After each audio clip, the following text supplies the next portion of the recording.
اللہ تعالیٰ کا انصاف اور حضرت موسیٰ علیہ السلام ایک دفعہ اللہ پاک سے عرض کیا، یا اللہ، مجھے اپنے عدل و انصاف کا نمونہ دکھا۔ فرمایا، اچھا، فلاں مقام کی طرف چلے جا، وہاں میرے انصاف کا نمونہ دیکھ لوں گے۔ موسیٰ علیہ السلام اس مقام کی طرف چلے گئے جہاں چند درخت تھے اور صاف پانی کا چشمہ بہہ رہا تھا۔ موسیٰ علیہ السلام ان درختوں میں چھپ کے بیٹھ گئے کہ ایک گھوڑا سوار آیا، چشمے سے تھوڑا سا پانی پیا اور 1000 اشرفیوں کی تھیلی وہاں بھول کر چلا گیا۔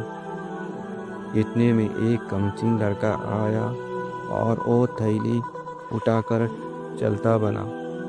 اس کے بعد ایک اندھا شخص آیا اور چشمے سے وضو کرنے لگا، مگر ادھر گھوڑا سوار جب تھوڑی دور پہنچا تو اسے تھیلی یاد آئی، تو وہ فوراً پلٹ کر چشمے کے پاس آیا اور اندھے سے پوچھا کہ میری تھیلی کہاں ہے؟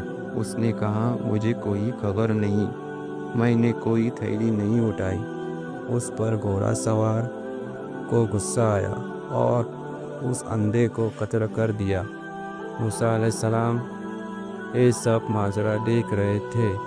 اللہ نے وحی بھیجی کہ موسیٰ علیہ السلام، تعجب کی کوئی بات نہیں، کمسن لڑکا نے اپنے حصہ پا لیا، کیونکہ گھوڑا سوار نے اس لڑکے کے باپ سے 1000 اشرفیہ ظلماً چھینی تھی، اور اندھے نے سوار کے باپ کو ناحق قتل کر ڈالا تھا، تو ہر ایک حقدار کو حق ملا۔